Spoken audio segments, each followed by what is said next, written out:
तो आज की वीडियो में हम EMRS के हॉस्टल वार्डन्स के बारे में बात करेंगे। उनका ड्यूटीज़ क्या क्या होती है, उनके ट्रांसफ़र पोस्टिंग के बारे में, जॉब रिस्पॉन्सिबिलिटीज़ के बारे में, किस प्रकार की जॉब है।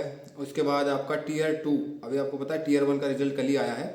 टीयर 2 का सिलेबस क्या है, तैयारी कैसे करनी है, और टीयर 2 एग्ज़ाम कब तक हो सकता है, ज्वाइनिंग कब तक हो सकती है, टीयर 2 एक्सपेक्टेड स्कोर क्या हो सकता है, और सबसे लास्ट में क्या EMRS हॉस्टल वार्डन की जॉब एक्स सर्विसमैन के लिए सही है या नहीं है।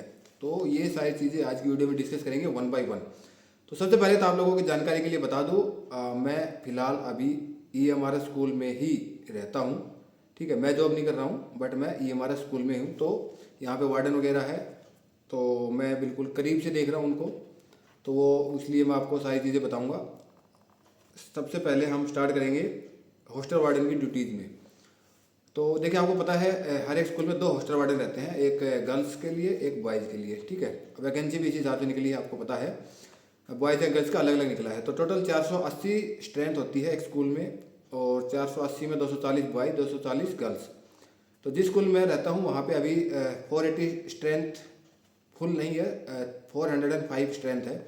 ठीक है, तो वो वेरी करती है अप एंड डाउन। बाकी मैक्सिमम 480 स्टूडेंट जो है यहाँ पे अकोमोडेट रह सकते हैं, स्कूल में एडमिशन ले सकते हैं। अभी काम क्या है, देखिए सबसे पहले तो क्लीनिंग एंड मेंटेनेंस इंश्योर करना। ठीक है, करना नहीं है क्लीन, सिर्फ खुद क्लीन नहीं करना है, हाउस कीपिंग स्टाफ जो रहता है उनसे क्लीनिंग करवाना है, टाइम टू टाइम क्लीनिंग होना चाहिए। ठीक है, उसके बाद आपका मेंटेनेंस, चाहे मतलब कुछ दरवाज़ा टूटा है, खिड़की टूटी है, पेंट कराना है, फैन ठीक कराना है, कुछ भी एनीथिंग मेंटेनेंस का काम वो हॉस्टल वार्डन की रिस्पॉन्सिबिलिटी होती है, करना नहीं है। उनको इंश्योर करना है कि सब कुछ प्रॉपर सही काम कर रहा हो, है ना। उसके बाद आता है safety and security of students. ये भी हॉस्टल वार्डन की जिम्मेदारी होती है ना, कि कोई स्टूडेंट रात को 10 बजे के बाद हॉस्टल के बाहर ना जाए, कोई अननोन आदमी हॉस्टल के अंदर ना जा पाए, है ना। जैसे गर्ल्स में है तो वहाँ पे कोई मेल एंट्री ना कर पाए। तो ये सारी जिम्मेदारी जो होता है वो हॉस्टल वार्डन की होती है। उसके अलावा डिस्ट्रीब्यूशन ऑफ आइटम्स, है ना, जैसे कि उनको सैनिटरी आइटम देने हैं, डेली रूटीन के आइटम देने हैं, है ना, स्टेशनरी देना है, बुक्स देना है, बैग शूज़, मतलब कुछ भी स्टूडेंट्स को आइटम देना है, क्योंकि ये सारी चीज़ें स्कूल में फ्री ऑफ कॉस्ट मिलती है स्टूडेंट्स को। तो इनको डिस्ट्रीब्यूट कौन करता है, हॉस्टल वार्डन। उनकी अकाउंटेबिलिटी भी रखेगा, है ना। उनको परचेज नहीं करना है, परचेज आपका ऑफिस स्टाफ GSC वगैरह करके देगा, बट आपको डिस्ट्रीब्यूट करना है। उसके बाद आपका जो भी डेली रूटीन स्कूल का है वो प्रॉपरली इंश्योर करना है कि आपको वो फॉलो कर रहे हैं सारे स्टूडेंट्स। मतलब सुबह जैसे यहाँ पे है सुबह 6 o'clock उठना है, तो आप हॉस्टल वार्डन की ड्यूटी है कि वो 6 o'clock सारे स्टूडेंट्स उठ रहे हैं। उसके बाद PT करना है तो वो PTI कराएगा, बट सुबह उठाना हॉस्टल वार्डन की जिम्मेदारी है। उसके बाद 7 o'clock ब्रेकफास्ट पे जाना है, तो सारे बच्चे ब्रेकफास्ट करने जा रहे हैं, है ना। 7:45 पे स्कूल में जाना है, तो सारे बच्चे स्कूल में गए या नहीं गए, कोई ऐसा तो नहीं है जो हॉस्टल में ही सो रहा है। तो ये सारी चीज़ें इंश्योर करना, जो भी डेली रूटीन है प्रॉपर फॉलो होना चाहिए, ये जिम्मेदारी है हॉस्टल वार्डन की। हालांकि स्कूल में जाने के बाद हॉस्टल वार्डन की ड्यूटी खत्म हो जाती है। जब तक बच्चे स्कूल में रहते हैं वो टीचर की रिस्पॉन्सिबिलिटी होती है, लेकिन जब बच्चे हॉस्टल में रहते हैं तो जिम्मेदारी वार्डन की होती है। उसके बाद बच्चे छुट्टी जाते हैं, है ना, मतलब बीच में कोई दो दिन का छुट्टी चाहिए, तो वो सब चीज़ें जो है मैनेज करता है कौन, हॉस्टल वार्डन से परमिशन लेना पड़ता है। और उसके अलावा भी यहाँ पे हाउस मास्टर है और लास्ट में प्रिंसिपल के साइन होते हैं, बट हॉस्टल वार्डन सबसे पहले अप्रूव करता है कि जाएगा या नहीं जाएगा, हॉस्टल वार्डन पे डिपेंड करता है। तो ये सारी ड्यूटीज़ जो है हॉस्टल वार्डन की रहती है। इनके अलावा अभी मैथ्स की ड्यूटीज़ भी हॉस्टल वार्डन ही कर रहे हैं सारे स्कूलों में।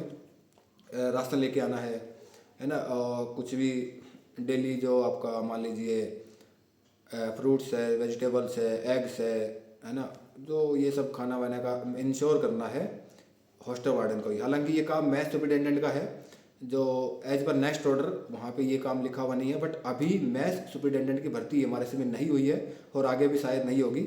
तो ये काम भी हॉस्टल वार्डन अभी कर रहे हैं और शायद आगे करते रहेंगे। और इसके अलावा कुछ प्रिंसिपल अगर आपको काम देता है तो वो करना है, इट इज़ वेरी सिंपल। तो ये तो आपका हो गया ड्यूटीज़ का। कुछ डाउट है तो कमेंट करके पूछ सकते हैं। बाकी इसका ऑफिशियल ऑर्डर जो नेक्स्ट का है ड्यूटीज ऑफ हॉस्टल वार्डन आपको टेलीग्राम में प्रोवाइड करा दूंगा, आप टेलीग्राम ज्वाइन कर लेना, लिंक डिस्क्रिप्शन में है। अब ये तो हो गया ड्यूटीज़ का।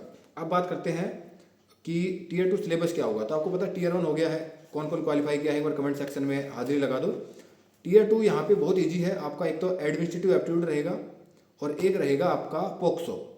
100 नंबर के एग्ज़ाम होगा, 3 घंटे का टाइम होगा, जिसमें से 40 मार्क्स आएंगे आपके MCQ यानी कि ऑब्जेक्टिव टाइप, जिसमें 30 एडमिनिस्ट्रेटिव एप्टीट्यूड और 10 पॉक्सो का। उसके बाद 15 क्वेश्चन आएंगे 60 नंबर के डिस्क्रिप्टिव, रिटर्न में लिखना है आपको। उसमें से 10 क्वेश्चन यानी कि 40 मार्क्स के आएंगे आपका एडमिनिस्ट्रेटिव एप्टीट्यूड, 5 क्वेश्चन 20 मार्क्स आपका आएगा पॉक्सो से। सिर्फ 2 ही सब्जेक्ट है, ठीक है। तो ये आपका एग्जाम पैटर्न मैंने बता दिया कैसे क्वेश्चन आएंगे। एडमिनिस्ट्रेटिव एप्टीट्यूड बहुत आसान है, और रही बात पॉक्सो की, तो वो आपको चीज़ें याद करनी पड़ेगी, ठीक है। उसमें कोई ऐसा मुश्किल नहीं है, आप इजीली कर सकते हो। अब बात करते हैं कि तैयारी कहाँ से कर सकते हैं। तो तैयारी के लिए आपको यूट्यूब वगैरह में मिल जाएगा, बट मैंने एक बार इसका एग्ज़ाम दिया था 2023 में, जो लास्ट वैकेंसी आई थी, तो मैंने परीक्षा प्लस एक एप्लीकेशन है वहाँ से कोर्स लिया हुआ था। उनका कोर्स अभी भी चल रहा है, तो आप ज्वाइन कर सकते हो। डेमो वगैरह देख के आपको सही लगे ज्वाइन करना, मैं प्रमोट नहीं कर रहा हूँ, ठीक है। और इसके अलावा मुझे नहीं पता है कि कहाँ इसकी तैयारी हो रही है, मैं सिर्फ एक ही एप्लीकेशन को जानता हूँ, परीक्षा प्लस। अब आती है Tier 2 की एग्ज़ाम डेट कब तक हो सकती है। तो मोस्ट प्रोबेबली आपका मार्च या अप्रैल, ये 2 महीने हैं जहाँ आपका Tier 2 एग्ज़ाम होगा। फरवरी में नहीं होगा क्योंकि टाइम नहीं है, सिर्फ 4 हफ्ते बचे हैं इस महीने के। तो मार्च में या मोस्ट प्रोबेबली अप्रैल में जो इसका एग्ज़ाम हो सकता है। फिर बात आती है कि रिजल्ट कब तक आएगा। तो एग्ज़ाम के मिनिमम आप 2 महीने मान के चलो रिजल्ट आने में। अगर मार्च में होता है तो मई एंड तक रिजल्ट आएगा, अप्रैल में होता है तो जून एंड तक, और उसके बाद DV होगा, और ज्वाइनिंग आपकी अगस्त एंड तक आपकी ज्वाइनिंग जो है मोस्ट प्रोबेबली 90% हो जाएगी, अगर कुछ मेजर अपग्रेड मतलब कुछ चेंजेस नहीं होती हैं तो ये हो गया। अब उसके बाद करते हैं कि Tier 2 की कट ऑफ क्या रह सकती है। तो देखिए, अगर जनरल कैटेगरी से है तो आप 80 प्लस का टारगेट एटलीस्ट लेके चलिए, क्योंकि लास्ट ईयर 130 में से 105 या कुछ इससे ज़्यादा ही कट ऑफ था जनरल का। रही बात एक्स सर्विसमैन की, तो एक्स सर्विसमैन की जो कट ऑफ थी लास्ट ईयर आउट ऑफ 130 88.25, मतलब लगभग 70% तक गई थी। तो इस बार भी वही आपका 65 to 70%, क्योंकि वैकेंसी उतना ही है जितना लास्ट ईयर था। तो एक्स सर्विसमैन 70 प्लस का टारगेट लेके चलिए, और अदर कैटेगरीज जनरल वाले 80 प्लस, OBC EWS 75 प्लस, और मतलब 70 to 80 के बीच में हर एक कैटेगरी एक्सेप्ट जनरल। ये हो गया आपका सेफ स्कोर क्या हो सकता है। अब बात करते हैं कि hostel warden job ex serviceman के लिए कैसी है, क्योंकि ये चैनल हमारा स्पेशली एक्स सर्विसमैन के लिए है, तो उनके बारे में बात करना ज़रूरी है। तो सबसे जो मेजर इश्यूज होता है एक्स सर्विसमैन का, वो रहता है रिगार्डिंग कि आप घर के पास जॉब करना चाहते हैं, जो कि इसमें बिल्कुल भी पॉसिबल नहीं है। आपसे नेटिव लैंग्वेज पूछा होगा, लेकिन ज़रूरी नहीं है कि उसी के बेसिस पे आपको जो है पोस्टिंग मिले। हमने हिंदी लैंग्वेज से फॉर्म फिल किया था और हमें पोस्टिंग मिली हुई है कर्नाटका में, हम कर्नाटका में हैं। तो आपको ऑल ओवर इंडिया कहीं भी पोस्टिंग हो सकती है। पोस्टिंग होने के बाद मिनिमम 3 इयर्स आपका ट्रांसफ़र नहीं होगा, मिनिमम है।